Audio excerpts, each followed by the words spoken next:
बिस्मिल्लाहिर्रहमानिर्रहीम। स्टूडेंट देखें, second year student देखें, आज हम चैप्टर नंबर 15 एसोसिएशन की थ्योरी का पढ़ने लगे हैं। ठीक है, सबसे पहले देखें distinguish between the following. Number 1 variables and attributes, number 2 correlation and association, number 3 positive and negative association. सबसे पहले हम वेरिएबल एंड एट्रीब्यूट्स को पढ़ेंगे कि वेरिएबल क्या होते हैं। A measurable characteristic which is quantitative in nature and can assume different values is called a variable। ठीक है, for example age, height, temperature, blood pressure, ETC वगैरह। ऐसी मेजरेबल करेक्टरिस्टिक यानी कि ऐसी मेजरेबल खसूसियात जो कि क्वांटिटेटिव होती हैं नेचर में, ऐसी कुदरती चीज़ें जिनको हम क्वांटिटेटिव हम उनकी मेजरमेंट कर सकते हैं, जैसा कि हम एज की, हाइट की, टेम्परेचर की, ब्लड प्रेशर की, ये नेचुरल है। ठीक है, तो इनकी हम क्वांटिटेटिव मेजरेबल करेक्टरिस्टिक रखते हैं जिनको हम मेजर कर सकते हैं। तो ऐसी चीज़ें देखें कांस्टेंट नहीं रहती, ये चेंज होती हैं वक्त टू टाइम ये चेंज होती हैं, तो इनको हम वेरिएबल कहते हैं। उसके बाद attributes are characteristic which varies only in quality. ऐसी चीज़ें जो क्वालिटी वाइज चेंज होती हैं।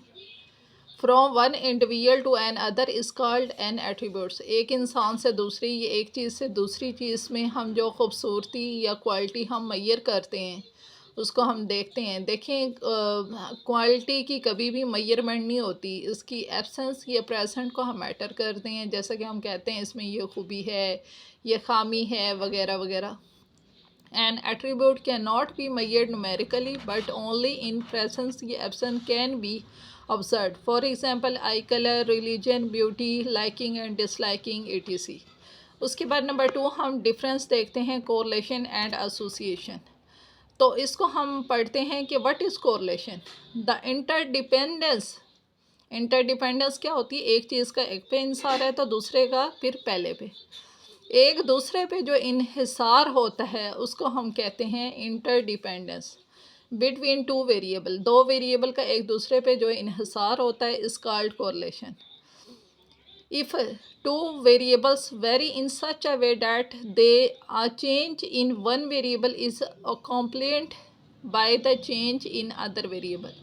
यानी कि दो वेरिएबल्स हैं, वो एक दूसरे पे वो इन्हसार कर रहे हैं और वो इस तरह से चेंज हो रहे हैं कि एक की जो प्रेजेंस या एब्सेंस होती है दूसरे पे असरअंदाज होती है दूसरी की पहले पे। तो इस रिलेशन को हम कोरिलेशन कहते हैं। ठीक है, the variables are said to be correlated. तो इस तरह की जो इंटरडिपेंडेंस होती है दो वेरिएबल के दरमियान, उसको हम क्या कहते हैं, कोरिलेशन। ठीक है, अगर दो वेरिएबल एक दूसरे पे इंटरडिपेंडेंस हैं उन दोनों की, तो हम कहते हैं कि टू वेरिएबल्स आर कोरिलेटेड।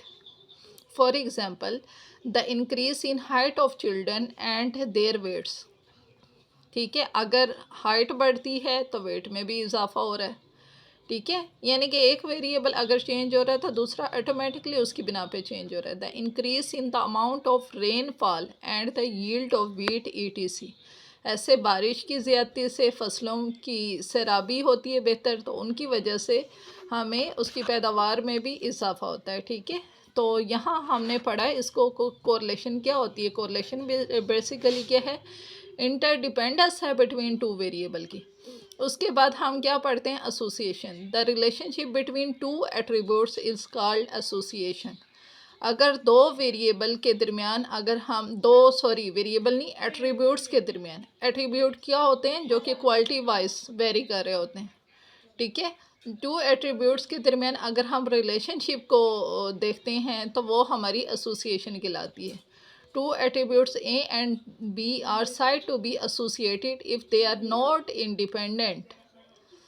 दो ए और बी तब वो एसोसिएटेड होते हैं जब वो आज़ाद नहीं होती, यानी कि उनका रिलेशनशिप तब भी हम मेजर करते हैं जब वो एक दूसरे पे डिपेंड कर रहे हैं, इंडिपेंडेंट तो नहीं है। अगर इंडिपेंडेंट होंगे तो इसका मतलब है उन दोनों के दरमियान कोई रिलेशन ही नहीं है। ठीक है, अगर वो इंडिपेंडेंट होंगे तो इसका मतलब है दोनों के दरमियान कोई रिलेशन नहीं है। तो A B not equal to A B divided by N. Positive and negative association. Positive association तब होगा जब ए और बी पॉजिटिवली एसोसिएटेड होते हैं, और सिंपली फॉर्म में हम इसको कैसे लिखते हैं, A B greater than A bracket B bracket divided by N. और नेगेटिव एसोसिएशन तब होती है जब two attributes A and B are said to be negatively associated या simply disassociated if A B bracket less than A bracket B bracket divided by N. ठीक है, तो ये वाली जो टर्म और कंडीशन है, ऊपर वाली देखें पॉजिटिवली की है और नीचे वाली नेगेटिव एसोसिएशन की है। तो चलते हैं हम आगे की तरफ। ठीक है, मज़ीद हम अपने लेक्चर को कैरी ऑन करते हैं। बिस्मिल्लाहिर्रहमानिर्रहीम। यहाँ पे स्टूडेंट देखें हमारे पास क्वेश्चन नंबर 2 है, what do you mean by following term. Class and class frequency क्या होती है, अल्टीमेट क्लास फ्रीक्वेंसी क्या होती है, उसके बाद कंसिस्टेंस ऑफ डाटा क्या होता है। वेरी इंपॉर्टेंट है class and class frequency. A class is set of object. A class क्या होती है, एक सेट ऑफ ऑब्जेक्ट्स होता है। ठीक है, क्लास के आगे उसकी क्लासेस के ऑब्जेक्ट्स होते हैं कि उस क्लास में कितने सेट ऑफ ऑब्जेक्ट पाए गए हैं। Which are sharing a given characters, जो एक जैसी खसूसियात को शेयर करते हैं। A class frequency is the number of object. Class frequency number of object होती है जो कि कोरस्पॉन्डिंग टू द क्लास होती है। Which are distributed in a class, जो क्लास में डिस्ट्रीब्यूट होते हैं।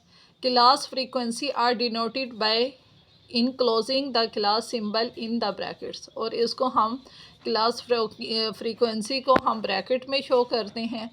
Thus A bracket denote the number of the as the number of object processing the attributes A, यानी कि ए के अंदर कितने नंबर ऑफ ऑब्जेक्ट्स पाए गए हैं वो इसको डिनोट करते हैं। उसके बाद नंबर 2 क्या है, अल्टीमेट क्लास फ्रीक्वेंसी क्या होती है। The frequency of the classes of highest order, अगर किसी का भी हाईएस्ट ऑर्डर है कॉल्ड, उसको अल्टीमेट क्लास फ्रीक्वेंसी कहते हैं। Consistence of data, the class frequencies that have been observed in one and the same population are said to be consistent. एक ही क्लास के अंदर सेम कैटेगरी सेम पॉपुलेशन होती है, वो कंसिस्टेंट कहलाती है।